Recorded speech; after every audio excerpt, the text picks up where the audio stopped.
Pessoal, boa tarde, eu me chamo Rodrigo, trabalho no Programa de Aperfeiçoamento para Carreiras, né? E a gente vai dar início a mais esse curso da certificação avançada, só lembrando que esse é um programa onde você pode fazer ele como licença, ele foi elaborado para ser feito como licença capacitação. São 6 cursos, onde as pessoas escolhem 4 e cursam, né, dentro de um mês, de acordo com a Política Nacional de Desenvolvimento de Pessoas do Poder Executivo Federal. Bem, essa turma é uma turma mista, onde vocês vão ter colegas que estão fazendo os cursos, os 4 cursos, né? Diversos cursos, vamos dizer assim, e outros colegas que escolheram fazer somente esse curso, tá? Bem, a gente dá início, então, ao curso. Eu vou apresentar o Classroom para vocês, para a gente começar a coisa de maneira mais estruturada. Deixa eu tirar aqui, deixa eu fechar um monte de coisa aqui. Pessoal, os cursos do programa, eles estão baseados em 2 pilares. Um é a ferramenta telepresencial, né? O Zoom, é o nosso instrumento de sala de aula, né? Ao vivo, vamos dizer assim, telepresencial. E o segundo é o Google Classroom, tá? Vai ser a nossa sala de aula virtual. Aqui você vai fazer sua frequência, aqui trabalhos serão postados, todo o material do curso é disponibilizado aqui, tá? E a nossa ferramenta, ela tem à disposição dessas 3 abinhas aqui. A primeira é o mural. O mural é um quadro de avisos, tá? Você pode, como uma colega aqui, escrever nele, você pode, a diferença dele para o campo atividades, é que aqui vocês podem postar arquivos de qualquer natureza, certo? E como mural, assim, os avisos mais novos, eles vão ficando acima dos avisos mais antigos, até desaparecer, ele vai descendo. O professor colocou um aviso, a colega já escreveu, aí vem a frequência, e aí ele vai descendo, tá? Tem o campo pessoas também, onde você vai ver os colegas que ingressaram no Google Classroom. Não vai aparecer o seu nome, por quê? Porque como eu entrei aqui como aluno, né? Então, não aparece o meu nome aqui, por quê? Porque eu já estou logado na minha conta. Então, normal é que não apareça. Vai aparecer o nome dos colegas, mas não vai aparecer o meu. Para a gente, o campo mais interessante é o campo atividades, o campinho do meio. Aqui, você vai ter o link de acesso do Zoom, não vai mudar o link, então tem um link para o computador. Caso você queira entrar com smartphone ou com tablet, também você tem o ID da reunião, a senha. Temos aqui os dias e horários. Como esse curso é toda a tarde, né, a gente não precisa de maiores delongas aqui. E aqui, o campo da frequência, tá, gente? A frequência, ela fica aberta, tá? Eu deixo 10 minutos antes, eu programo ela para 10 minutos antes do curso, ela está aberta, chega um e-mail para vocês, e é simples de fazer, tá? Você clica nela, tem um arquivinho aqui do Google Forms dentro. O que você vai fazer? Clicar nele, né? E vai aparecer um campinho para você colocar seu nome completo. Vou colocar meu nome completo e simplesmente enviar. Feito isso, está feita a minha frequência. E aí você me pergunta, poxa, Rodrigo, fiquei na dúvida, o que eu faço para saber se eu fiz a minha frequência certa ou não? Clico nela de novo. Se cliquei e ela apareceu que você já respondeu, está tudo certo, você não precisa fazer nada. Eu programei ela para só poder ser respondida uma vez. Pessoal, aqui embaixo vocês vão ter o programa do curso, as aulas, o professor, eu não vou entrar tanto nisso, o professor mais à frente vai se apresentar e vai entrar na metodologia do curso, vai dizer como a coisa acontece e tal. Enfim, no mais, é isso. Caso vocês não tenham recebido o convite do Google Classroom, eu peço que coloquem no chat um e-mail pessoal. Por que um e-mail pessoal? Porque, geralmente, a gente tem notado que os e-mails corporativos os firewalls dos órgãos veem o e-mail do Google Classroom como um spam, e aí você não recebe. Eu vi aqui, até mostrar para vocês, ó, um colega, por exemplo, o colega da Valec, geralmente não recebe com e-mail, por isso que a gente pede um e-mail pessoal, porque geralmente, ó, e-mails MDR, presidência, a NTT, geralmente a gente tem percebido já há mais de um ano que o Google Classroom é visto como um um spam, tá? Por isso que a gente pede o e-mail pessoal. Bem, pessoal, só lembrando que quando a gente está no modo apresentação, como agora eu estou, eu só tenho acesso ao rostinho de vocês, mas não tenho acesso ao chat. Caso vocês tenham alguma dúvida para o professor, eu sugiro fortemente que vocês abram os microfones e podem perguntar, fiquem à vontade, porque a gente, infelizmente, não tem acesso quando estamos apresentando a tela. Alguma dúvida, gente? Alguma pergunta? Só lembrando, eu abro a sala mais ou menos meia hora antes do curso. Se vocês tiverem alguma dúvida, é só me chamar, estou aqui para ajudá-los. Me coloco à disposição também para ajudá-los no intervalo e ao final da aula, tranquilo? Professor Kassai, agradecer mais uma vez a participação do senhor e a colaboração no nosso programa, né? E desejar a todos um bom curso e uma boa aula. Obrigado, Então, gente. O professor Kassai, o primeiro curso que ele está fazendo na nossa coordenação, mas já é professor da ENAP. Ele fez um programa que que a gente montou com o Ministério da Economia para essa formação em finanças sustentáveis. E ele já deu uma primeira turma, né, nessa matéria junto com a ENAP, e agora está nessa turma da nossa licença capacitação certificação avançada, né? Ele é professor, é contabilista, né? Formado em contabilidade, mas ele foi professor há muitos anos, já aposentou lá da USP, né, professor? Ou ainda dá aula lá? Ainda continua. Continua dando aula lá. Como voluntário. E é isso, professor. Boa sorte aí com a turma. Qualquer coisa, estamos aí para apoiar. Tá? E é a primeira experiência nossa aí, trazendo, que a gente já tinha dado outros cursos nessa área de infraestrutura, nessa parte de financiamento, mas é a primeira vez que a gente vai, num curso do aperfeiçoamento de carreiras, colocar a finança sustentável. Boa sorte. Ok, muito obrigado. Então, para mim é uma honra, né? Então, vamos dar início ao curso, né? Eu vou compartilhar a tela e a gente já coloca aqui. Então, vamos lá. Então, pessoal, como já foi dito, né, esse curso, né, Financiamento Sustentável de Infraestrutura, é um dos módulos do curso de certificação avançada. E ele foi baseado num curso, né, que foi comentado agora, de finanças sustentáveis, um curso assim, muito legal. Eu tive a oportunidade de participar já há alguns meses, né, numa equipe de especialista, então a gente aprendeu, trocou muitas figurinhas, né? Então, eu aproveitei praticamente metade do conteúdo desse curso básico aqui de finanças sustentáveis, que basicamente foi, a primeira turma foi para funcionários do Banco Central, do BNDES, né, Ministério da Economia, e trouxe para vocês. Então, esse é o nosso curso. Eu vi a agenda de vocês, está corrida, né? Vocês têm aula terça, quarta, quinta, o dia inteiro, então realmente fica pesado. Então, eu vou procurar, na medida do possível, aliviar um pouco em relação a atividades extra-classe, pelo menos assim, até a aula seguinte, né? Essa é a programação, né? Vocês podem visualizar no programa. Então, hoje nós temos a aula 1, conceitos iniciais, né? Falar de sustentabilidade. Uma boa parte desse material veio lá desse curso que foi comentado, né? Nas duas próximas aulas, a 2 e a 3 dessa semana, nós vamos ver um pouquinho de aspectos contábeis e, na terceira aula, aspectos de matemática financeira, tá? Não se preocupe quem não é da área ou quem já é, eu vi os currículos, né? O objetivo aqui não é aprender finanças em profundidade, contabilidade em profundidade, né?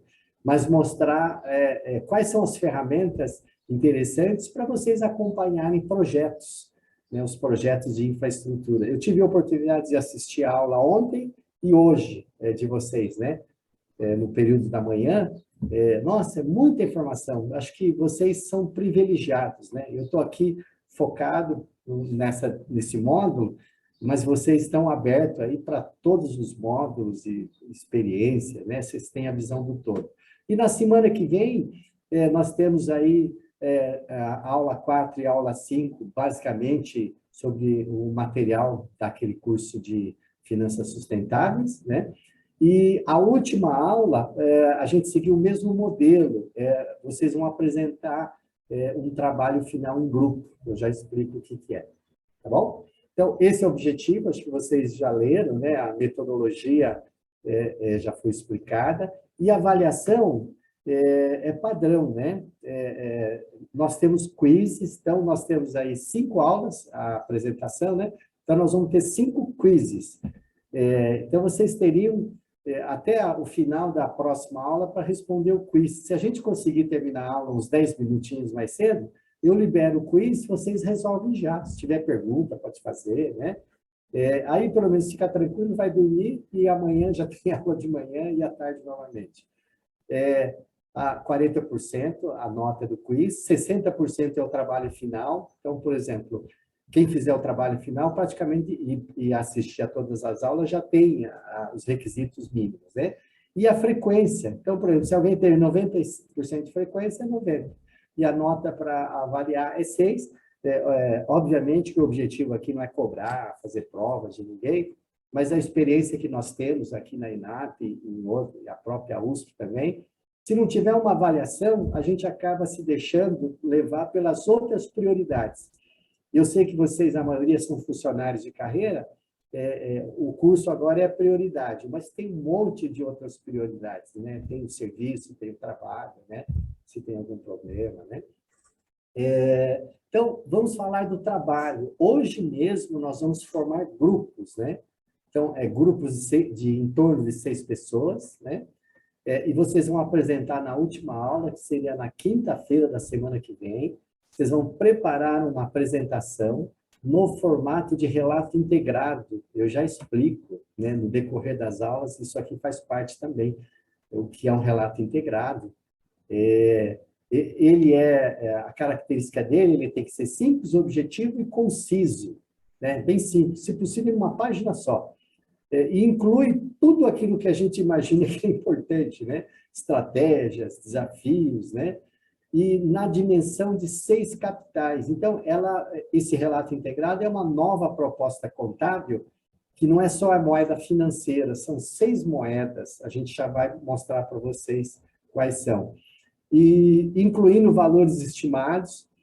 Então, o que vocês vão fazer? Vocês vão criar um projeto, aí vou aprender com vocês, né? Vocês vão criar um projeto e vão estimar o valor aproximado, né? Não precisa ser exato. E as possíveis formas de fontes de financiamento e o retorno de investimento do projeto. É o que a gente vai focar. Por isso que a gente tem aqui um pouquinho de aula de contabilidade e de cálculos financeiros, que é justamente para fechar o projeto como um todo. Eu vi que vocês estão nas outras disciplinas, se bem que eu acredito que muitos de vocês já trabalham com isso, né? Vocês estão tendo aperfeiçoamentos do todo, né? Como se faz uma PPP, como se faz um projeto, uma certificação, uma licitação, né? Então, aqui vocês vão trazer essa experiência e vão apresentar para nós. Como isso vai ficar gravado, eu acredito que pode ser até liberado aí como material didático. A apresentação em torno de 10 minutos. A gente fala aqui em torno de 10 minutos, senão o pessoal fica falando meia hora. Né? Se conseguir fazer em 3 minutos, né, sintético, que é o objetivo do relato integrado, né, simples, conciso, mas eu acredito em torno de 10 minutos e mais um tempo para discussões, em torno de mais 10 minutos, aí a gente troca ideia, conversa, os demais colegas também. E qual é o tema de cada trabalho? O tema é esse, ó, quais seriam as principais obras de infraestruturas necessárias para tornar as 5 regiões brasileiras, né, e o Brasil como um todo em uma potência verde. Então, por exemplo, o que eu tirei lá daquele curso de Finanças Sustentáveis que nós participamos com professores especialistas, com esforços de entidades multilaterais, né, profissionais especialistas do Canadá, da Alemanha, né, da Suíça, realmente veio elucidar que o Brasil é um dos poucos países que tem condições se tornar primeiro uma potência verde, econômico, social, ambiental e governança, né? Até meados desse século. Então, nós formamos justamente para esses 6 grupos. O grupo número 1 é a região norte, lá em cima, é a região nordeste, aqui no centro-oeste, sudeste e sul. Então, são as 5 regiões, e um grupo pode escolher, vai escolher o Brasil como um todo. Então, o que vocês vão fazer? Então, essa é a questão, ó, quais seriam as principais obras?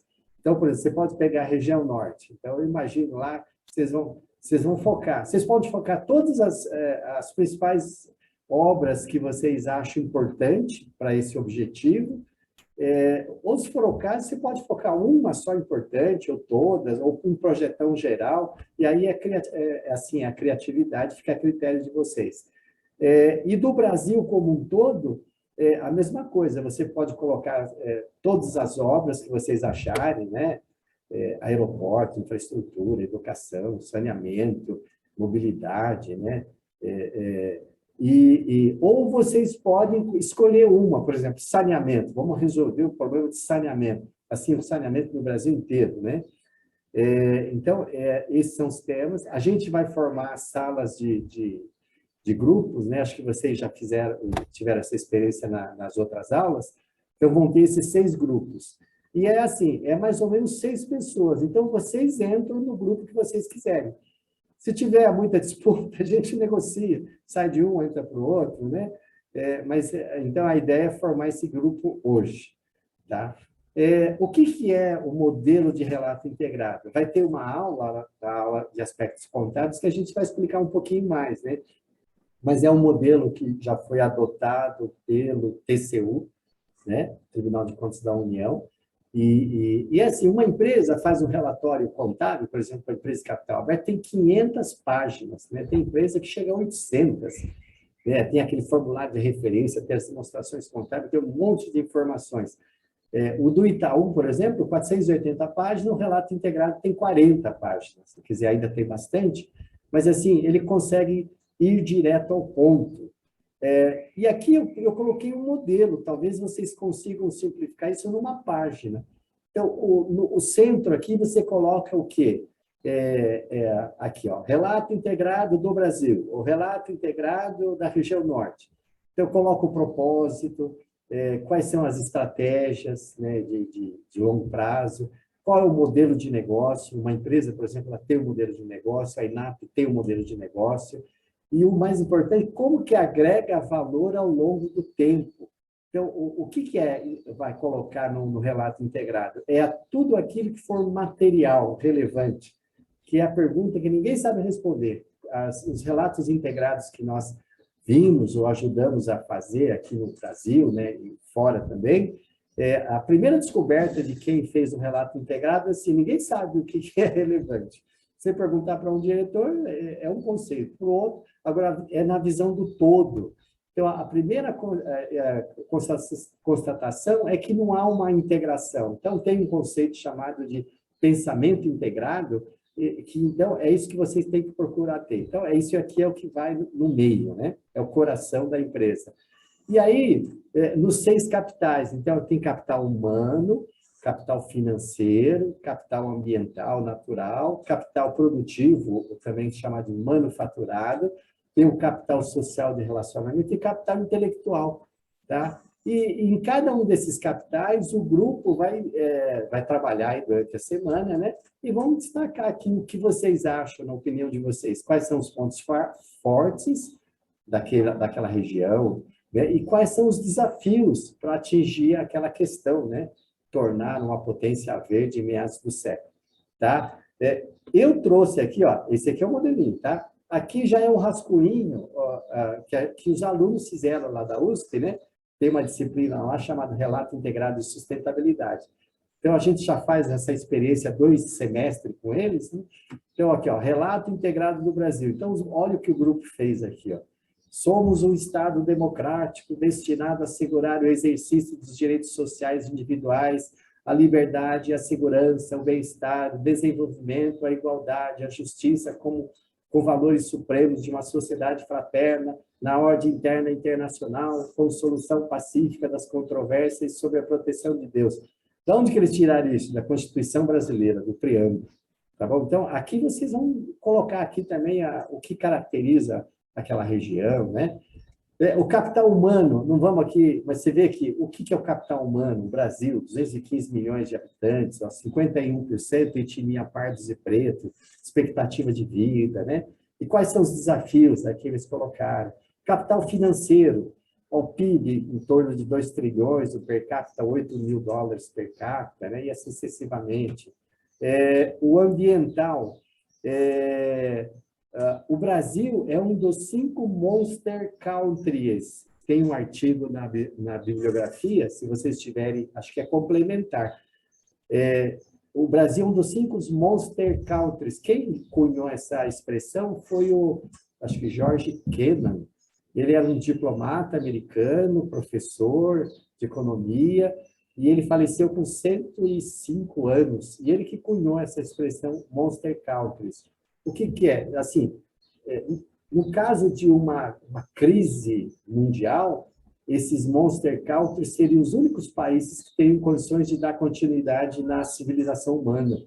E ele escolheu 5. Então, além do Brasil, tem Estados Unidos, China, Índia, Rússia, e qual que é?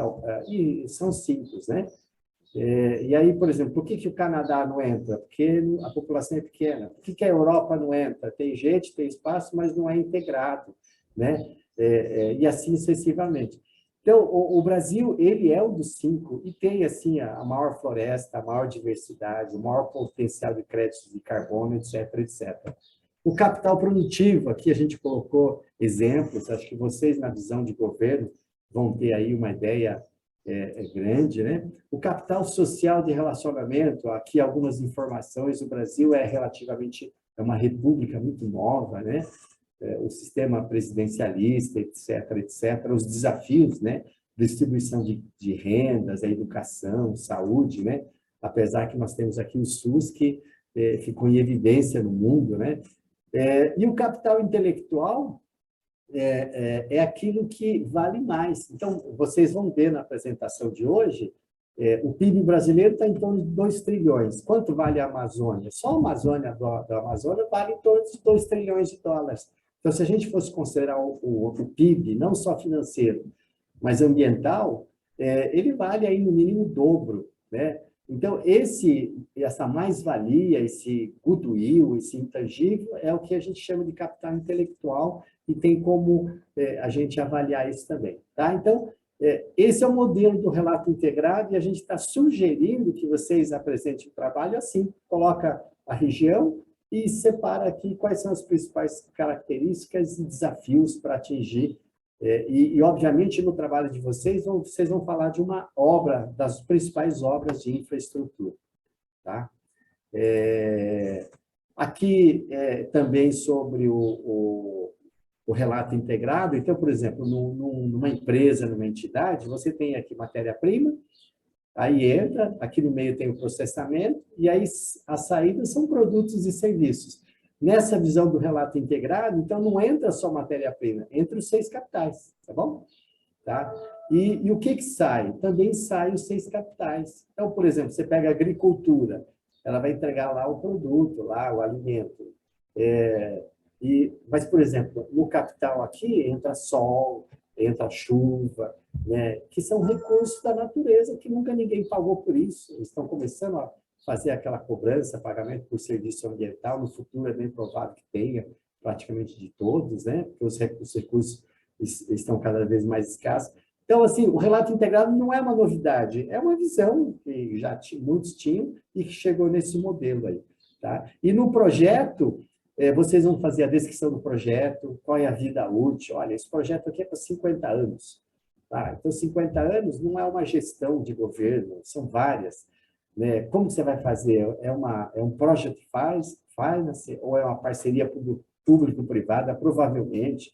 Qual que é o valor? É um valor muito maior do que talvez aquele município ou estado tivesse condições de colocar no orçamento. Então, quais são as formas de financiamento? É isso que a gente vai avaliar no trabalho de vocês. Eu já ouvi algumas as aulas de segunda e hoje, né? Vocês já estão tocando nesse assunto, né? Então, pode ser aqui recurso próprio, equity, pode ser financiamento, dívida, pode ser subvenções, pode ser doações, filantropias, blended finance, a parceria público-privada, e assim sucessivamente, né? Títulos verdes, né? E para justificar o trabalho, vocês têm que mostrar a viabilidade econômica. Então, vocês vão aqui demonstrar o residual ROI. Então, a gente vai ter uma aula que a gente vai rever como que calcula isso. Tá? Obviamente, no trabalho de vocês, não precisa ser um projeto exato, e não precisa calcular exatamente o ROI, o custo de capital, né? O EVA, que a gente vai rever esses principais conceitos com vocês. Mas vocês imaginem, vocês idealizem. E é claro que a gente só vai implementar um projeto se considerar que realmente é viável em todos os aspectos, inclusive financeiros. Tá? Então, esse é o trabalho. Quando a gente fala do ROI, ó, eu já coloquei aqui, ó, essa aqui não é tão comum. O ROI é mais conhecido, retorno de investimento. O ROI é o residual ROI. Então, basicamente é assim, ó, vocês vão fazer o projeto de infraestrutura e vão ter aqui, ó, 100 milhões de dólares. Tá? Então, esse aqui é o ativo, lado esquerdo, 100 milhões de dólares. Vocês estimam, tá? Estimam. Como que você vai financiar? Olha do lado aqui. As fontes de recurso, ou é capital próprio, né, ou capital de terceiro. Tá? Então, ou é recurso do sócio, ou é de terceiro. Só que de terceiros, ó, tem aqui dívidas, financiamentos, tem títulos verdes, tem outros. Então, é isso aqui que a gente vai trazer para vocês, e vocês vão começar a idealizar para começar a entender quais são essas fontes de recursos. Por exemplo, olha que interessante, em 2008, na crise lá dos Estados Unidos, crise mundial, né? O PIB mundial era em torno, paridade de poder de compra, era em torno de 50 trilhões de dólares. Só que havia no mercado 700 trilhões de dólares em instrumentos financeiros. Na época a gente acompanhou, pô, que loucura, né? Eles estão negociando o planeta Marte, Vênus, né? Mas aí, nessa visão de financiamento sustentável que a gente vai passar para vocês, na verdade, assim, você não consegue fazer obra ou gerir um país só com PIB. Você tem os instrumentos financeiros. Então, os instrumentos financeiros são outros PIBs, né? São outras formas. Então, o dinheiro não tem que vir necessariamente do governo, ou da prefeitura, ou da empresa, né? A gente pode montar um project finance e todos participarem, todos ganharem. O governo entra com uma parcela, contrata aí uma empresa para fazer o projeto, contrata uma empresa, uma construtora, contrata uma auditoria, contrata uma gestora, não sei o que e tal. Aí você monta esse projetão. E é isso que vocês vão elaborar. Olha, nós vamos fazer aqui um projeto para resolver todo o saneamento básico do Brasil inteiro. Tá bom, quanto que vai custar? Não tenho, faço ideia. Acho que bilhões aí de dólares.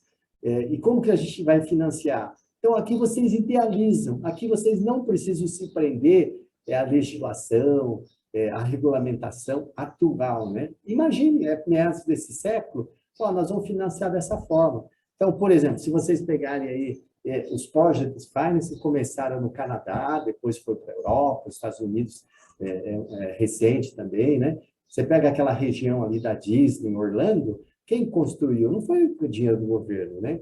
Foi um projeto desse que envolveu todo mundo, inclusive investidores, né? Você pode vender títulos, e agora com esse apelo ambiental, você pode emitir títulos sustentáveis, que além de ajudar a cumprir o protocolo, o Acordo de Paris, né? A descarbonização da economia, ele está financiando. Então, olha só o poder disso. Então, esse é o curso que a INAP, em conjunto com esforços internacionais, trouxe para o Brasil e está oferecendo para vocês aí. Tá? E aí vocês vão demonstrar que o ROI, olha, a gente quer aqui ter um ROI de 12%, mas para mostrar que é viável, quanto custa esse capital? É 7%. Tá? Então, você vai mostrar que tem um ROI, ou seja, um resíduo, que é um lucro líquido, né, de 5%. Então, ou seja, vai atrair a atenção de todos os investidores. Tá bom? Então, é isso que eu imagino que vocês vão apresentar. obviamente, com a riqueza de conhecimento e experiência de vocês e visão de futuro em relação ao Brasil. Tá? Tudo bem, pessoal? Então, agora vamos dar início ao curso. Está todo mundo aí acordado? Ouvindo? Estamos, né? Então, aula número 1, nós vamos ver aí conceitos iniciais, abordagens históricas e tendências de sustentabilidade. Essa é a sequência, né? A gente vai tentar fazer um intervalo aqui às 16, e se sobrar tempo, vocês já fazem o quiz, que era para fazer até amanhã, vocês já fazem hoje no final da aula. Tá bom? Tem alguns vídeos, né? Vão ter uma reunião em grupo, né? Então, vamos lá, pessoal. Aumento da temperatura já é uma realidade. Então, isso eu acho que não é novidade, né? A gente está preocupado aqui para que a temperatura não ultrapasse 2 graus. Então, se vocês em casa depois clicarem nesse link, vocês vão ver aqui essa montagem aqui. A temperatura já chegou em 1,1, tá? O aumento em relação à época antiga, né? Pré-industrial. Então, já é uma realidade. Tá? Exemplos de pressões sociais e ambientais. Então, aqui, eu acredito que não precise falar muito, né? Aqui já subiu 1,1, né? Acima dos níveis pré-industriais, aumentos, anos recorde de temperatura, os desastres, né? A própria pandemia é um desastre aí, de saúde, né? Social, corais, né? Etc. Então, aqui não é muito mais novidade o que a gente chama dos fenômenos das mudanças climáticas globais, né? Vocês podem ver isso com calma em casa, se clicarem aqui, tem um texto que explica os 9 limites do planeta. Eu imagino que uma boa parte de vocês já conhecem em profundidade, né? Então, desses 9 limites, esses que estão coloridos, 3 deles já atingiram zona de risco, né? Que é a biosfera, o fluxo bioquímico, né? Do fósforo e nitrogênio, principalmente pelo uso da terra aqui, e mudanças no uso da terra. Então, esses 3 já ultrapassaram os limites. Então, essa é a preocupação, que se a temperatura chegar a 1,5 ou ultrapassar 2, compromete esses limites. Tá? Existe é o dia da sobrecarga da Terra, né? Overshot Day. Então, por exemplo, ele foi criado em 1987. O que significa isso? Em 1987, era 19 de dezembro, ou seja, o planeta começou a usar o cheque especial no finalzinho do ano, no último mês, na segunda quinzena do último mês. Então, a partir de 19 de dezembro, em 1987, o planeta começou a consumir mais do que conseguiria repor. E aí foi piorando, né? Foi piorando. Olha aqui antes da pandemia, aqui, ó, 1º de julho, já passou o semestre. Então, a partir do 1º de julho, nós já teríamos aqui um semestre inteiro usando cheque especial.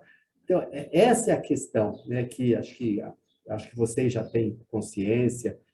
Os filhos de vocês, com certeza, já nasceram, né, com essa realidade, né? A geração pós-Rio 92, né? E com a pandemia, eu imaginei que a gente fosse baixar aqui para os níveis aqui do século passado, mas não, aqui a gente ganhou aqui pouco tempo, né, de julho, não chegou a 2 meses, né? Isso com o mundo inteiro parado na pandemia. E nesse ano, olha aqui, foi 29 de julho. Então, ou seja, isso aqui sai todo ano, né? Essa entidade, ele publica, né? E esse aqui é um médio. E aqui do lado direito, vocês têm o Overshot Day de todos os países. Então, o Brasil está aqui embaixo, né? O Brasil está aqui embaixo, está aqui. Então, por exemplo, quem está usando menos os recursos naturais? A Indonésia, onde, depois da Amazônia, acho que é o local que mais tem floresta, né? E aqui esse país. E quem está usando mais? O Catar, Luxemburgo, então são os países mais ricos aqui, né? Então, isso aqui vocês podem acompanhar e é um indicador também. Por que eu coloquei esse outro indicador logo no início, né? Pessoas vulneráveis à pobreza mundial. Então, o ODS número 1 é erradicar a extrema pobreza. Eu chamo isso de extrema miserabilidade, né? Então, se você olhar, a extrema pobreza não é somente aquelas pessoas que vivem com menos de $1,25, né? Mas a ONU ela fala de traços de extrema pobreza. Então, por exemplo, analfabetos, 780 milhões no mundo. Quem não tem água, é água para beber, né? Não é para fazer outras coisas. Tem subnutrição crônica, fome. Então, por exemplo, alguém não tem fome, come, mas não tem água. Ou não tem eletricidade, ou não tem saneamento básico, assim sucessivamente. Então, a gente avaliou todos os indicadores de extrema pobreza e a conclusão foi assustadora, né? 60% da população mundial. Tá? Pelo que tem visto, está ligado ao excesso dos recursos naturais. Isso é exatamente o cheque especial aí. Tá? Já responderam lá. Né? Então, eu coloquei aqui para mostrar. E a maioria de nós provavelmente está aqui, nesse 13%, né? São 1 bilhão de habitantes que tem muito mais do que os outros. Né? Esse é um tema que a ONU já abordou em 3 grandes eventos, né? Em 72, em Estocolmo, na cidade do Alfred Nobel, a Rio 92, em 92, e agora, mais recentemente, a Rio +20, em 2012. Aqui na primeira tinha 1.000 pessoas, aqui 50 mil pessoas, e aqui mais de 1 milhão de pessoas só nos eventos oficiais, né? Sem contar os paralelos.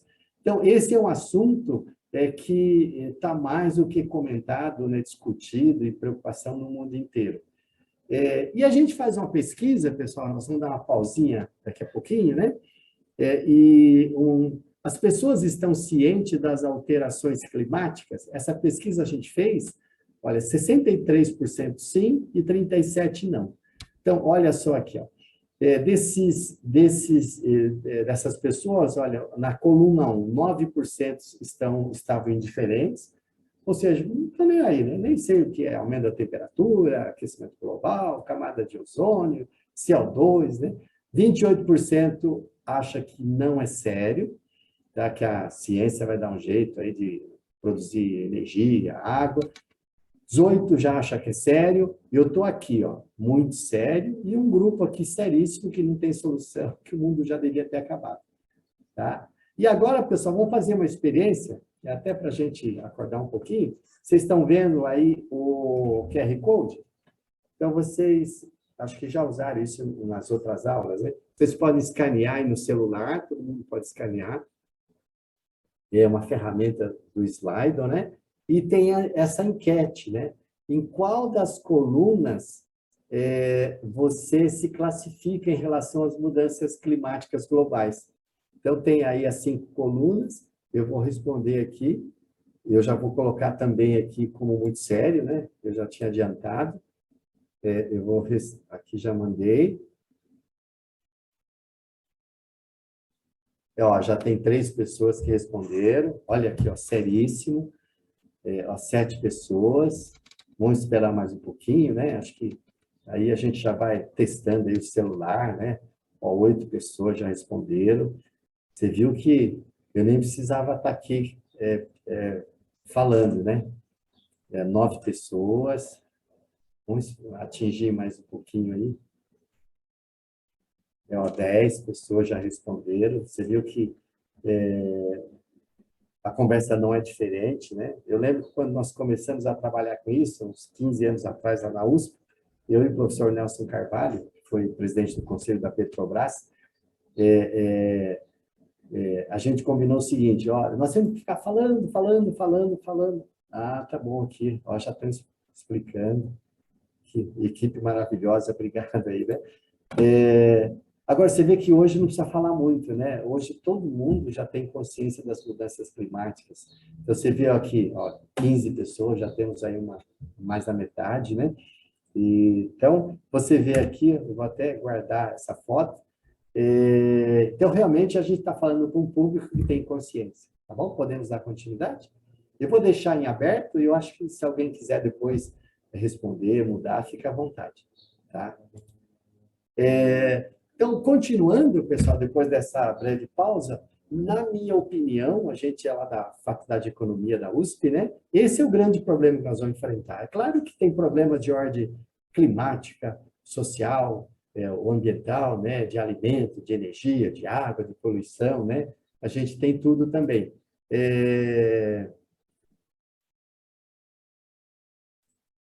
Mas, na nossa opinião de escola de negócio, eu acho que talvez vocês possam concordar também, o grande problema está na população. Então, olha aqui, ó, 4.000 anos antes de Cristo, na época de Moisés.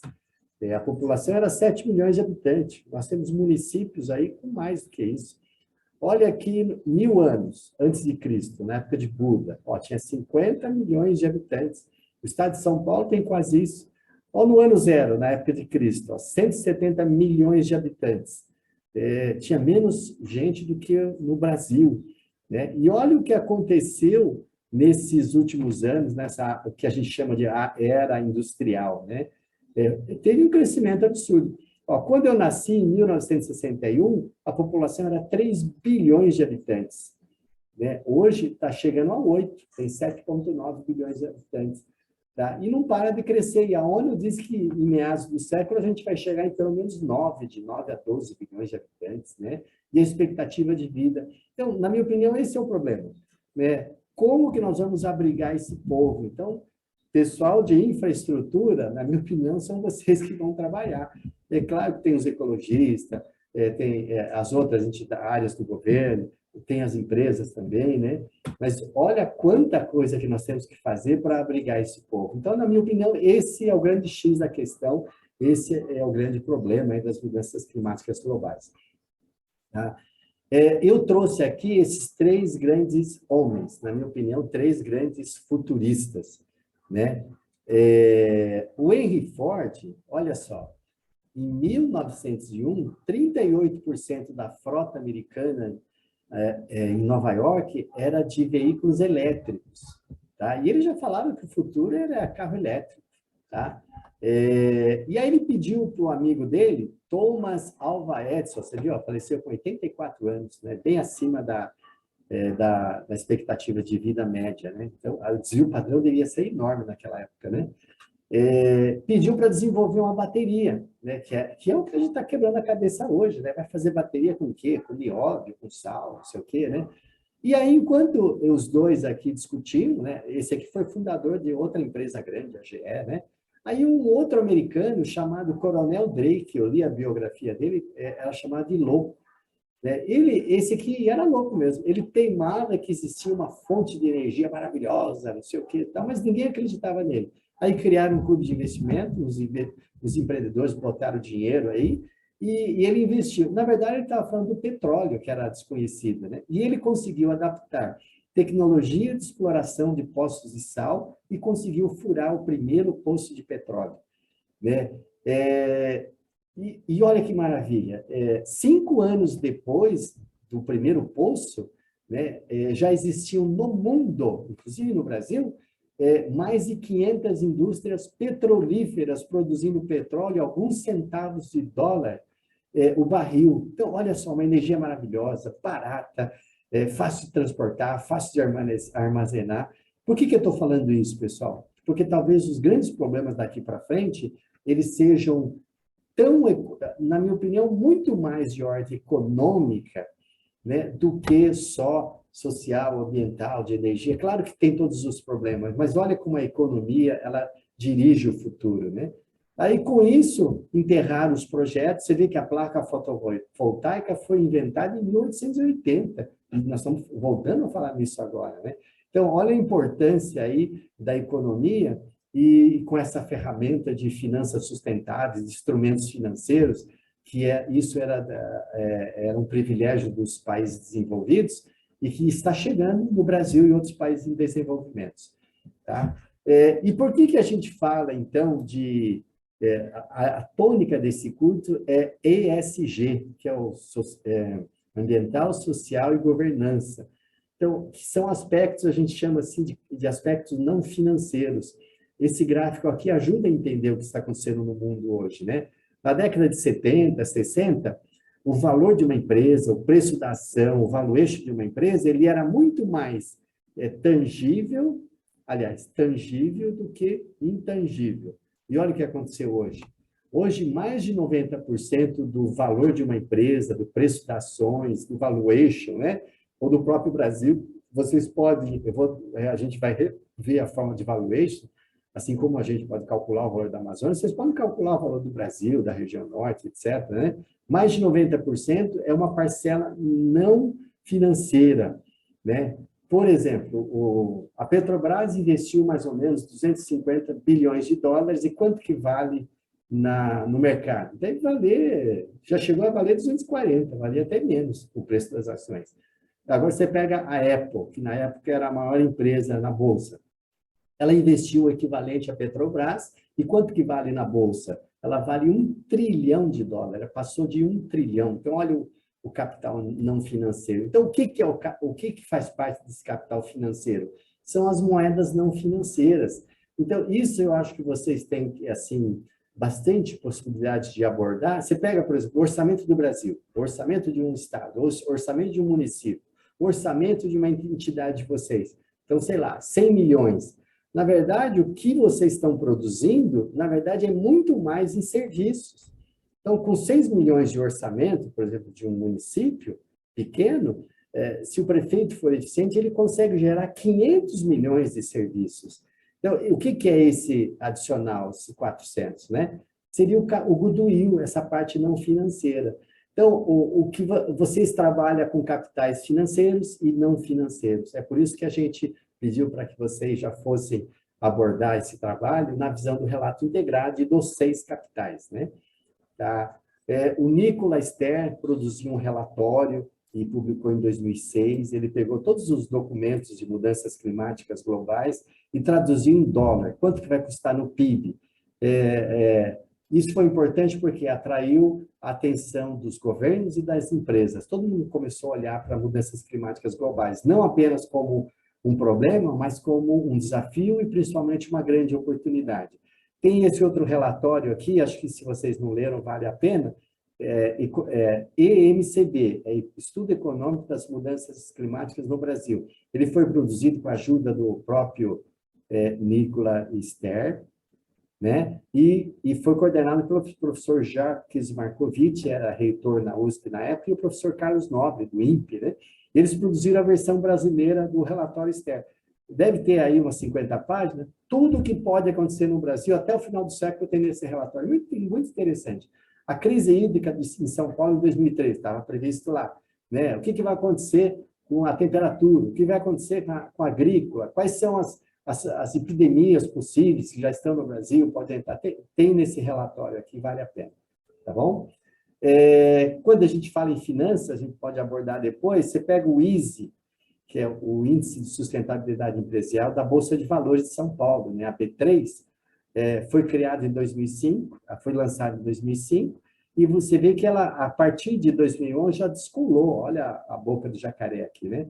Já descolou, e o rendimento dessa carteira virtual do ISE já é maior do que a carteira tradicional, mostrando o quê? Que o próprio mercado de capitais, o mercado financeiro, já começou a olhar para esse lado. Tá? Todo mundo quer saber hoje o que é ESG, né? E se perguntar para os filhos de vocês, eles vão saber explicar, né? Que não é só dinheiro, tem os outros capitais também. Tá? E agora, pessoal, nós vamos mostrar para vocês um trabalho que a gente chama, que foi a primeira versão de relato integrado que a gente produziu lá na USP, chama-se Balanço Contábil das Nações. A gente montou o balanço contábil. O balanço é assim, ativo, passivo e patrimônio líquido, geralmente de empresa, só que a gente montou de países, tá bom? O ativo, numa empresa, você avalia lá dinheiro, estoque, mobilizado, né? É o projeto de vocês. Nós avaliamos pelo PIB, só que calculamos a depreciação com base no consumo de energia em tonelada equivalente de petróleo. Já explico. O patrimônio líquido de cada país a gente avaliou pelo saldo residual de carbono convertido em dólar pelo preço de carbono. Tá bom? Pode ser o custo de captura, que a ONU atualiza sempre, pode ser o preço negociado em bolsa, oficial paralela, né? E o passivo a gente apurou por diferença, porque na contabilidade, acho que todos vocês que prestaram o concurso conhecem contabilidade, né? Pelo menos o básico, sabe que o ativo, o lado esquerdo tem que bater com o lado direito. Então, a gente montou esse balanço. Então, olha só para vocês. Por que a gente usou a energia para calcular a depreciação do PIB? Esse gráfico talvez ajude a entender. Então, olha aqui do lado esquerdo, do eixo Y, Índice de Desenvolvimento Humano, né, que aqui representa a qualidade de vida, e aqui o eixo X é o consumo de energia.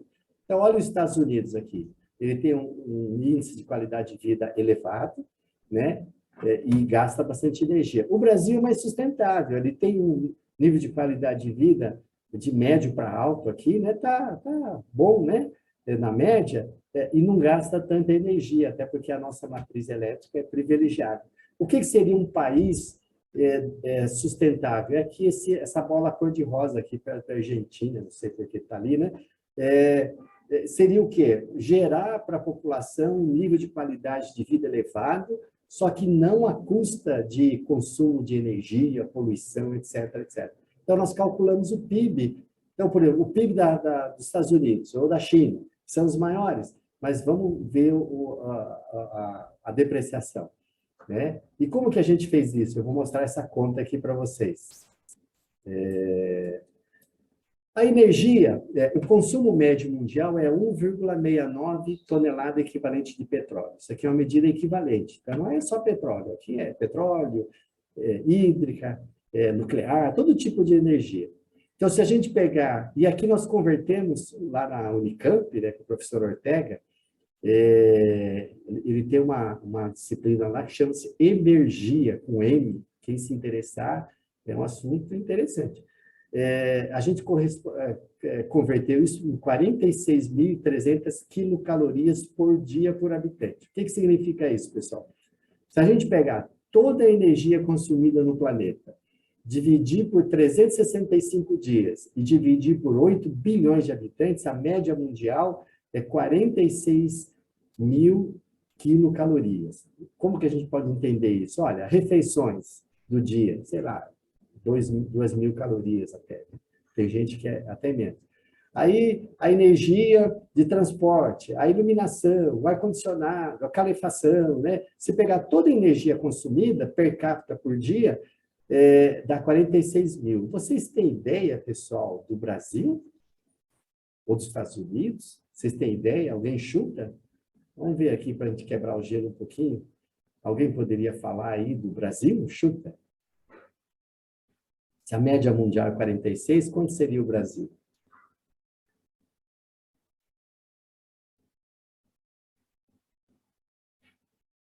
Acho que ninguém quer falar, né? Vocês estão me ouvindo? Estamos ouvindo, professor. Então... Segundo aquele gráfico lá, o Brasil está na curva, né? Na encruzilhada. Tá. Estaria perto. Posso interpretar que está perto da média mundial? Então chuta. Se a média é 46, chuta um valor aí.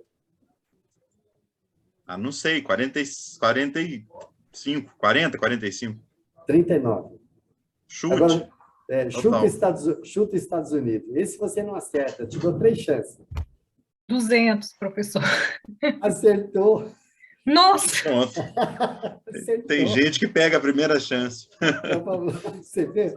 Então, olha aqui, ó. Obrigado, Maurício. Obrigado, a moça aí também. Olha aqui. Você acertou também a primeira chance. Você falou 40, 39, tá certo. 29, é verdade. Então, olha aqui, Estados Unidos, 230. A semana que vem a gente está craque nos chutes. Está craque. Brasil, quase 30, né? Você vê, a China consome mais no total, mas per capita é menor que o Brasil. Olha a Índia, né? E a energia está relacionada com índice de pobreza também. Alemanha e Estados Unidos são altos, né? Quando a gente lia nas estatísticas, nos relatórios, que o mundo não pode se espelhar ao nível energético de consumo dos Estados Unidos. E nem tem como, né? Nem tem como. Imagine se a China resolvesse cada chinês tomar um copo de leite por dia, acabava aí, precisava de umas 10 Amazônia para produzir a pecuária leiteira aqui. Ou a Índia, ainda bem que não come carne de boi, mas come outros tipos, né? Então, não tem condições, né? Olha o Japão, a Rússia, Portugal, mais elevado, Bangladesh, que é um país ali perto da Índia, olha a União Europeia, os países desenvolvidos, né? Então, a energia foi a variável com maior correlação que a gente, na época, descobriu em relação a quase tudo, né? Tem um amigo meu que até diz que o ser humano é energífago, ele come energia. Se não tiver energia, não tem essa aula, não liga celular, não é bateria, tá? E eu trouxe esse gráfico também, às vezes o pessoal, a gente vê aí na televisão, né? Não, que o Brasil, não sei o quê, tem desmatamento. É claro que tem que conter o desmatamento, né? Eu trabalho lá na Amazônia, a gente tem até uma disciplina que a gente leva os alunos durante 10 dias, né? Mas olha a poluição do Brasil, do mundo, 2%, né? Olha aqui, ó, Alemanha. Olha, não tem cabimento. O Japão, um paizinho aqui do tamanho de um dos estados brasileiros, já tem o dobro de poluição. E quando se fala em poluição, é claro que quem que vai ter que resolver? Tem que envolver os dois grandes poluidores, né? Senão não adianta. Imagine aqui, a Amazônia, ele representa menos 5% do protocolo de Kyoto na época. Né? Então, uma Amazônia, você vê que a Amazônia não é só em relação ao estoque de carbono, né? Talvez a função mais importante hoje, principalmente para a nossa América Latina aqui, é a regulação do clima, né? A umidade, aquela bomba de umidade, que tem mais de um rio Amazonas lá circulando nas correntes marítimas. Então, ou seja, o Brasil não significa nada perto dos outros. Professor, lá, né? Fala, pois não, Cleiton.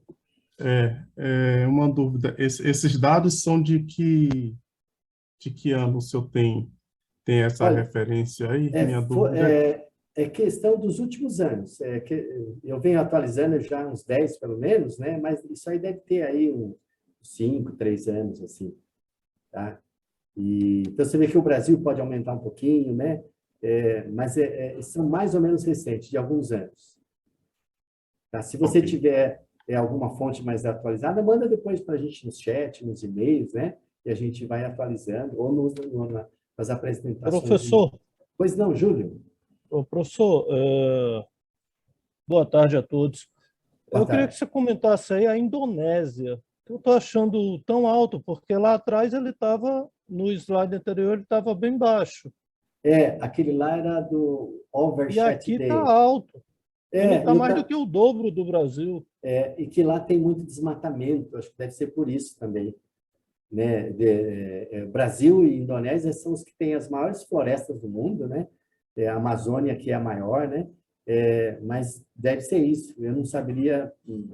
Você levantou uma questão que até eu fiquei em dúvida. Me chamou a atenção foi a Indonésia. A Indonésia geralmente não aparece nas estatísticas, mas eu resolvi colocar aqui porque depois do Brasil é o lugar que mais tem florestas, né? E eu peguei de alguma fonte, mas se você descobrir alguma coisa, nos ajude aí, Júlio. Tá bom. Porque a Indonésia já é mais populosa do que o Brasil. Nossa. Eles passaram o Brasil. Nossa, pode ser por isso também. Nossa. Professor, mas realmente, só complementando, a Indonésia é a questão do desmatamento. Eu vi outro dia um documentário, eles estão derrubando tudo para plantar palma, não é? Palm oil. Olha. Então, realmente... Tá certo. É questão de estão botando abaixo mesmo lá. É isso mesmo que o senhor falou. Então, você vê que coisa. Então, quando você vê que a Amazônia está em foco, né? E é raro ouvir falar da Indonésia, né? Mas, assim, vamos combinar. Todas as contribuições que vocês tiverem, por favor, nos mande e a gente vai atualizando e trocando figurinha. Tá? Posso passar para o próximo? Só um último comentário, professor, se permitir. Júlio, vendo esse gráfico, me chama a atenção duas coisas. O que é que polui? pessoas. Pode olhar aí que são países. Certo. Então, e eu tenho uma sensação de países frio. Parece que... A Rússia, por exemplo, né? Parece que você ter que aquecer as pessoas polui muito. Estou com essa sensação. Mas aqui é uma sensação inicial. Pode ser também. Talvez se a gente cruzasse esse gráfico, aquele de energia, daria para enxergar mais coisas, né? Então, você vê que a Rússia tem um consumo energético altíssimo também. É muito frio. Professor George aqui. Pois não, Jorge. Interessante observação. Boa tarde a todas e todos, novamente. Boa tarde. Mas existe uma correlação, pelo que eu estou observando, da matriz energética, porque quando você pega países como a Alemanha, Japão, Rússia e alguns países da União Europeia, a matriz energética deles é gás e energia nuclear também. É verdade. Então, o que acontece? Exato. Então, existe uma correlação de um modelo de matriz energética que o Brasil ele consegue ter a matriz hidráulica, predominantemente hidráulica, porque ele tem grandes cursos d'água, que tem grande vazão, que tem desníveis, que permite com que você construa hidrelétricas. Certo. Existe uma correlação de território. E aí o que acontece? Quando você desmata a Amazônia, você desertifica, você diminui o fluxo de volume de água. E com isso você coloca em xeque a própria matriz energética, que é a que a gente está vivendo com a crise hídrica. Então, estabelecer uma correlação falando que a gente pode aumentar a emissão desse GE é você matar a galinha dos ovos de ouro. É verdade, é verdade. E você vê que esse ano, pelo menos aqui em São Paulo, era para estar chovendo a partir de setembro, né? Nós estamos em dezembro e nada de chuva, só um pouquinho. A Natália levantou a mão. Oi, Natália. Oi, gente, boa tarde. Só dando continuidade à discussão, um dos colegas falou que fez o paralelo assim que os países mais frios poluem mais. Mas eu quero chamar a atenção. Isso, que daí pegando o gancho também com o que o colega falou da matriz, não são os mais frios, são os mais frios que usam petróleo, né? Porque tem Noruega, Islândia, que usam fora da curva, né? Isso, que são frios e não poluem tanto. Tá, então, na verdade, esse, já adiantando, energia e agricultura são os grandes pontos que o mundo está olhando aqui para o Brasil. Isso aí a gente vai ver na encíclica papal, no final da aula de hoje. Isso é legal, né? Mas por que não querem que o Brasil produza tecnologia? Né? Então, não é só agricultura, né? Mas legal, obrigado, Natália. Podemos tocar aqui? E depois a gente pode voltar com essas discussões. Então, eu vou passar para o próximo. Esse aqui, pessoal, então, foi o resultado do balanço contábil das nações, previsto para meados do século. Tá? Então, olha aqui o mundo. Esse é o balanço contábil do mundo. Olha, era 50 trilhões, tirou a depreciação, deu 40, o passivo é 56, e aí deu um patrimônio líquido, que é a riqueza líquida, o ativo líquido, né, de 15 trilhões de dólares por ano. Dá 25% do PIB mundial. Né? Teria que guardar 25% do PIB mundial para mitigação e adaptação das mudanças climáticas. Acho que vocês já ouviram bastante falar sobre isso, né? Mitigação e adaptação. E olha o Brasil, pessoal. Brasil e Rússia, dos grandes, são os únicos positivos. O Brasil aqui, 544 bilhões de dólares por ano, a Rússia 155. Tá? E o que está por detrás desse superávit brasileiro? É a floresta amazônica, o cerrado também, e um pouquinho da Mata Atlântica que sobrou aqui, tá bom? No próximo gráfico é o mesmo, né? Só que... Professor, e a Rússia? A Rússia é a floresta boreal que está lá debaixo do gelo. Eles têm floresta, né? Porque eles têm um consumo grande de petróleo e gás. Teoricamente, então, mas como a gente polui muito. A gente pegou o PIB dele, já tiramos a energia, mesmo assim está positivo. E porque tem um estoque de carbono ali na floresta, debaixo do gelo grande. Eu nunca vi, gostaria de um dia ir lá, só vi em filme, né? Mas tem alguns cientistas que falam que aquelas geleiras permanentes começam a derreter, né? Os permafrost, todo aquele estoque começa a vir, assim, de uma hora para outra, não é aumento, né? Maurício levantou a mão. Vamos lá, Maurício. Professor, é possível explicar rapidamente para um outsider, assim, o que significam essas cores aí desse gráfico? Se for possível fazer isso rapidamente. Sim. Então, vamos ver o próximo aqui? Então, vamos ver. O verde, a gente vai ver na próxima aula de amanhã, né? É o ativo, é o balanço contábil. Ativo, passivo e patrimônio líquido. O verde é o ativo, a gente avaliou pelo PIB, tirou a depreciação, então abaixou para 40. O laranja aqui é o passivo, então ativo é o que tem, o passivo é o que deve, então deve mais o que tem. Então a gente está numa conta negativa, a gente chama de um patrimônio líquido negativo, de 15 trilhões de dólares. Então, o mundo, digamos assim, em 2050 vai estar falido. Isso quer dizer esse balanço contábil das nações. E o Brasil? O Brasil, o contrário, ele é superavitário. Então, olha, os únicos 2 grandes países do planeta superavitário, e aqui a gente envolveu tudo, né? Não só o que emite, mas o que absorve. Tá? Então, o Brasil, ele tem os sumidores de carbono são maiores do que as emissões. E aqui as emissões, na época, a gente pegou 16 cenários, até lá do IPCC, com cumprimento ou não do protocolo de Kyoto, uso de tecnologias, a gente vai ver nas próximas aulas, para absorção de CO2. Tem uma lá que você pega o CO2 da própria natureza, da atmosfera, não sei como faz isso, pressiona, transforma em líquido, aí congela e guarda não sei aonde. Então, todos os cenários, a gente fez uma média, então a conclusão é assim, é o mundo. Então, vamos voltar aqui para esse. Qual que é a sua formação, Maurício? Sua formação Eu sou básica? arquiteto. Legal, obrigado pela pergunta. E eu lembrei aqui que metade da turma ou é engenheiro arquiteto ou é advogado. Então, bem lembrado. Pergunta mesmo. Então, olha não, mas aqui... eu estou na metade menor, eu sou arquiteto.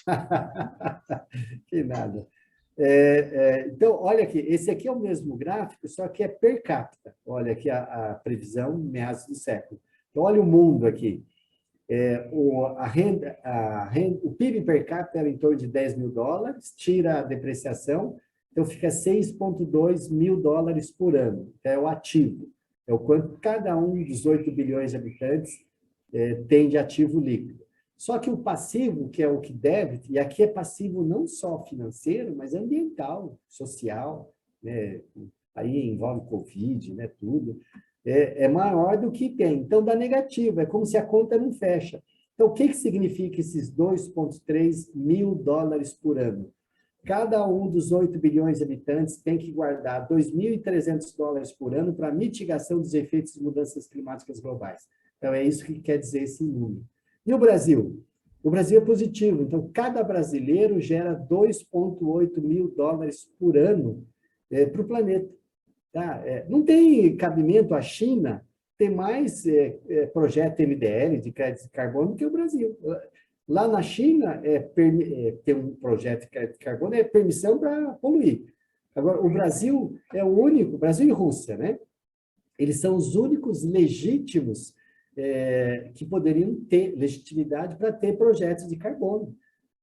O meu sonho ainda é alguém aí, talvez aí de políticas públicas, pegar, fazer esse levantamento, atualizar esse levantamento e jogar na ONU lá. Nós vamos lançar um projeto MDL para cada um dos 213 milhões de habitantes, vale 2.800 dólares cada brasileiro. E esse dinheiro tem que vir aqui em forma de recursos financeiros ou de transferência de tecnologia, etc., etc.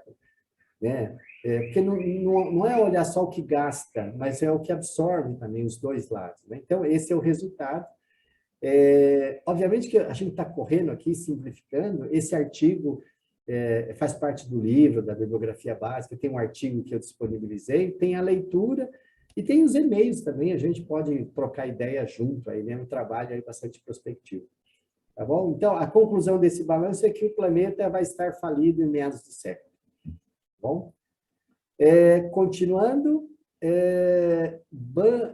agora eu vou apresentar aqui, ó, o BCM, é um outro estudo que foi feito lá na USP, dos estados brasileiros.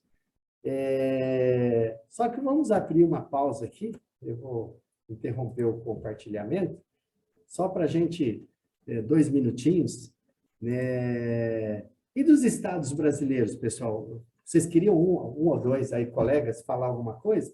Se a gente fosse fazer esse trabalho dos estados brasileiros, dos 26 estados e Distrito Federal, o que acontece? Né? Vocês têm ideia?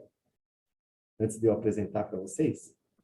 Bom, certamente o Sudeste seria negativo, né? Por quê? Legal, Sudeste negativo, o que mais?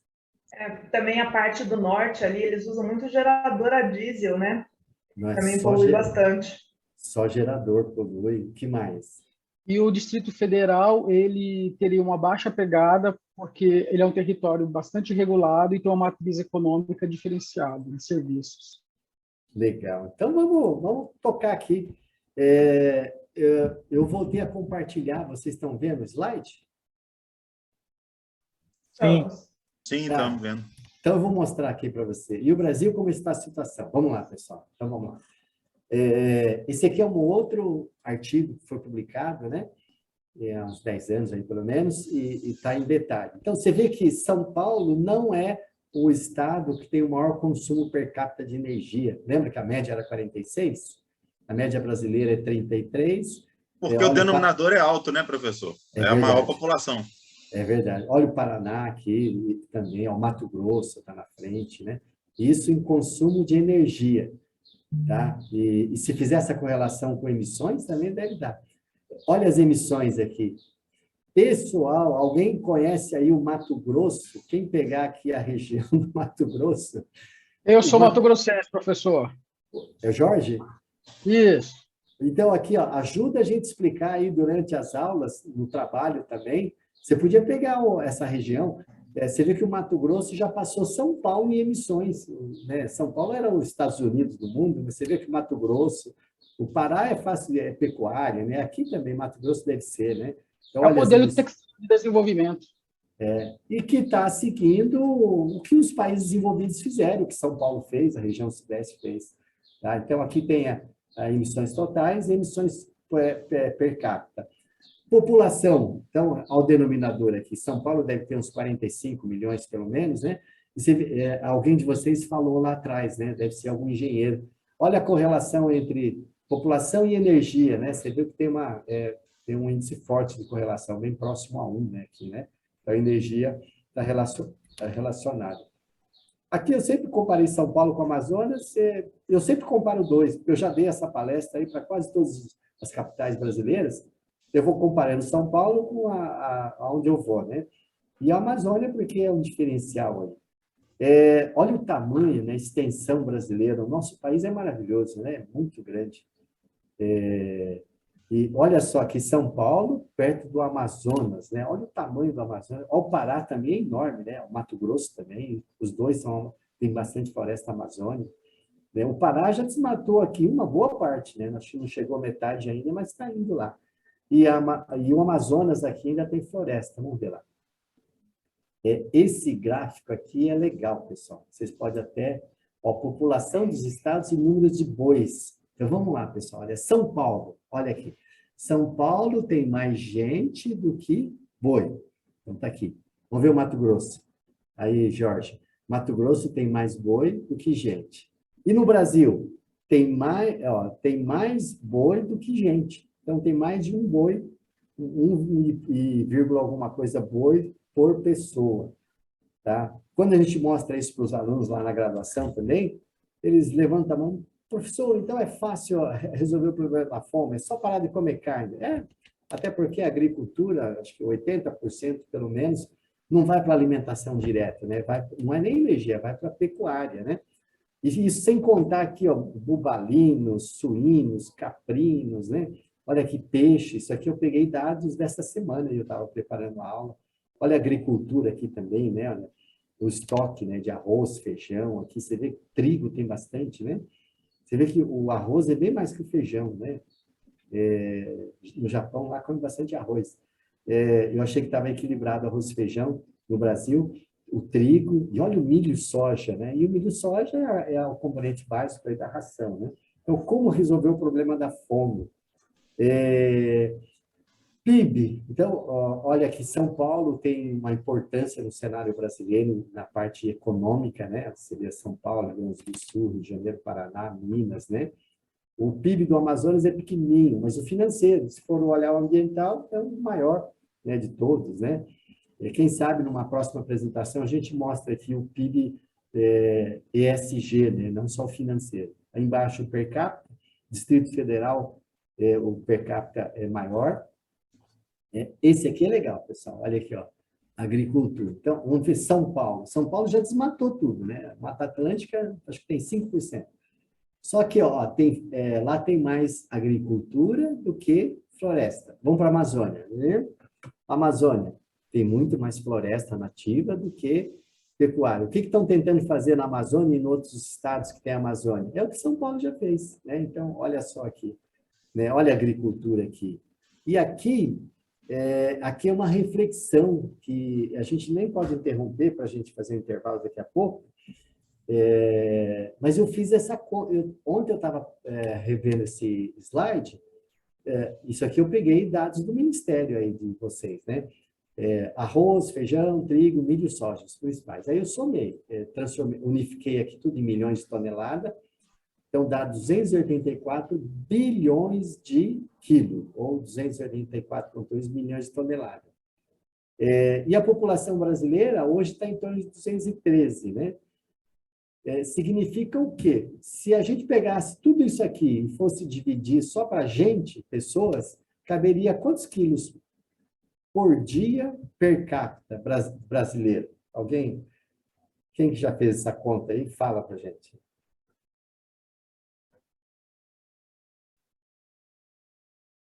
Vamos ver. Eu já fiz isso aqui. Dá quase 4 quilos de comida por dia, né? De arroz, feijão, trigo, milho e soja, né? Então, você vê como que estão descanalizados, né, a agricultura. Então, a agricultura, o arroz e feijão mesmo, é agricultura familiar, né? É menos de 20% da produção, não só brasileira, mundial, né? E o resto vai para onde? Não é nem para etanol, é para pecuária mesmo. Então, qual é o futuro da pecuária? Não é que não pode comer carne, mas daqui a 50 anos não vai ter mais carne, vai ser inviável, né? Então a gente tem que comer enquanto tem. Vai ser que nem aquele bife japonês lá, o Wagyu, né? O Kobe, eu experimentei uma vez, custa R$800 um bifinho assim de 200 gramas, né? Então a pecuária, eu acredito que está com os dias contados, os dias não, né? Com as décadas contadas, né? Bom, extrema pobreza. Então, eu chamo isso aqui, eu esqueci o termo, não é extrema pobreza. Extrema pobreza é aquele 60% do mundo, o Brasil também. Eu lembrei aqui, a extrema miséria. Então, por exemplo, eu tenho algumas pessoas que batem em casa, então, já viramos amigos. Sabe, tem alguma coisa hoje? Aí você dá aqui. Aí um dia eu fui conversar com um desses pedintes, ele foi músico, tocou violão, não sei o que, se perdeu por diversos problemas, né?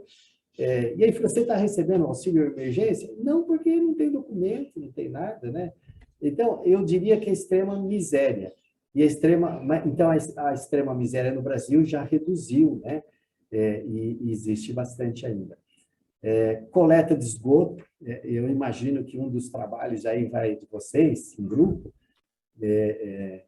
seria interessante trabalhar com a questão de saneamento, que é o maior problema, acho que, na minha opinião, é o maior problema do Brasil, né? Você vê o estado de São Paulo, segundo esses dados que eu peguei, você pega a cidade de São Paulo, eles coletam 99% do esgoto, mas tratam menos da metade. Eu estava lá na Sabesp, dando um curso de sustentabilidade. Aí levantei a mão, o que faz com o que não trata? Joga no Rio Pinheiros, Tietê.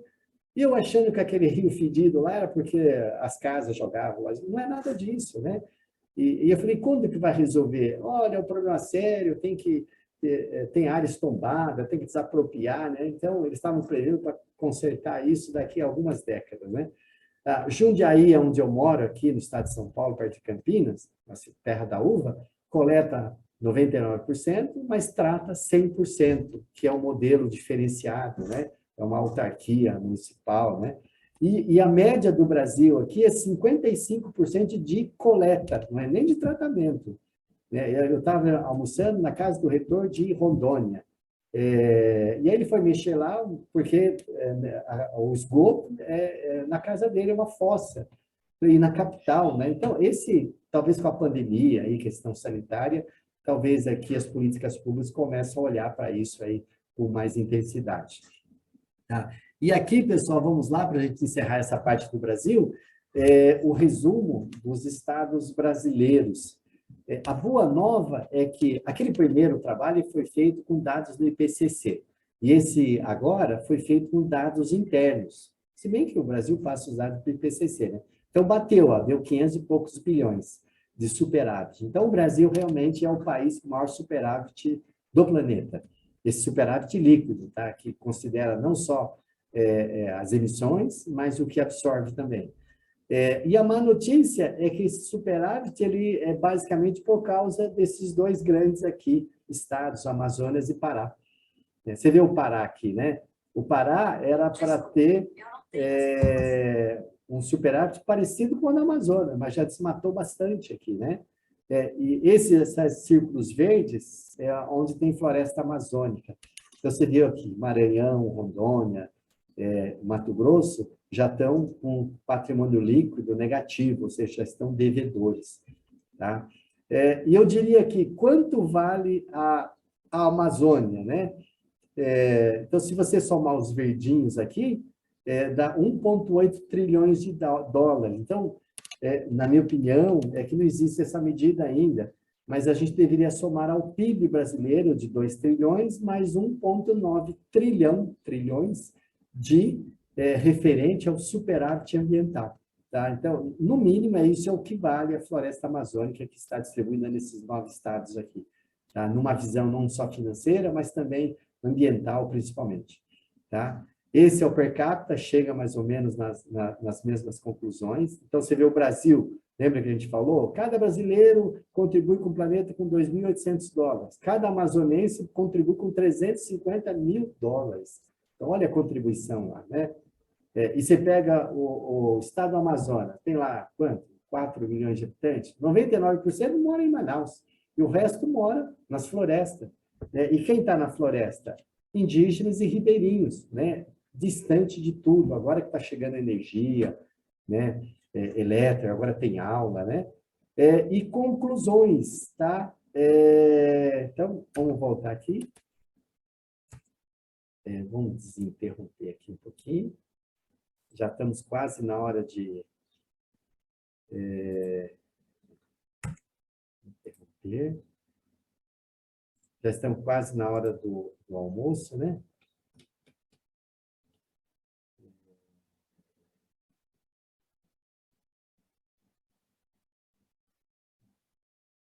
Então, nós estamos aqui, conclusão, né? Vamos ver o que tem pela frente aqui. Quais seriam as conclusões? Então, pessoal, para a gente fazer um breve intervalo, vamos fazer mais esse exercício. Então, façam esse exercício, né? Escaneie novamente o código QR. Essa ferramenta eu não conhecia, aprendi a usar aqui na INAP. Muito legal, né? E vocês expressem em palavras o que você concluiu até agora do que a gente discutiu aí. Pode falar qualquer palavra. Então, pode ir escrevendo aí. Acho que é possível mandar mais de uma palavra. Aí, já mandou um? CO2. Né? Professor, a sua tela não está compartilhada. Ah, perdão. Perdão. Obrigado.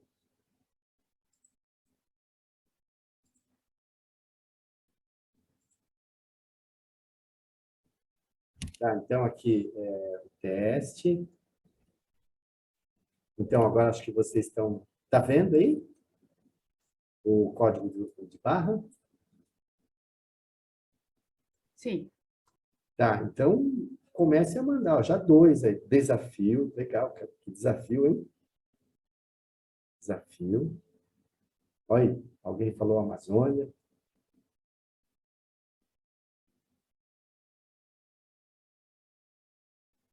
Oportunidade.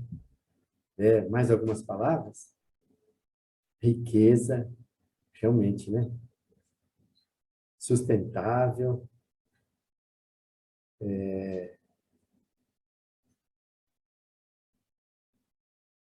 Então, você vê que florestas, legal. Floresta, né?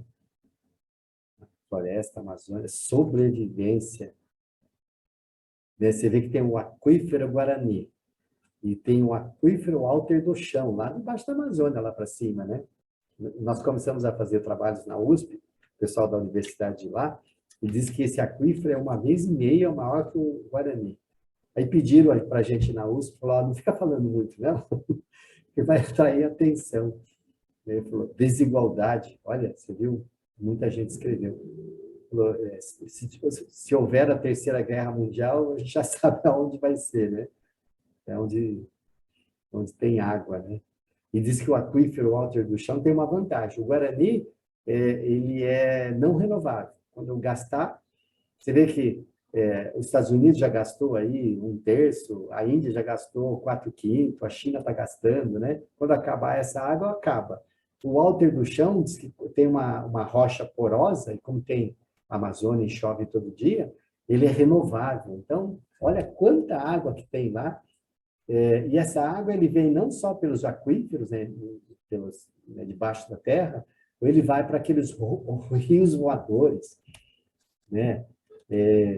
Quem não viu aquele vídeo do Antônio Nobre que fala sobre os rios voadores, nossa, é maravilhoso, né? Eu admiro muito esse cientista lá do INPE, ele é biólogo e tem uma visão diferenciada, né? Então, a desigualdade, 14, tá? Então, pessoal, como estava previsto, eu vou descompartilhar, mas eu acho que permanece aqui, se vocês quiserem. Então, vamos dar uma pausa para o intervalo. Eu estava pensando num intervalo de 20 minutos, o que vocês acham? Pode ser. Pode ser? Então, daqui a 20 minutos, 16h22 mais ou menos, a gente volta. Aí vamos tomar uma água, fazer um pipizinho aí, um café, e aí a gente retoma. Então, até daqui a pouco, pessoal. Ok, professor.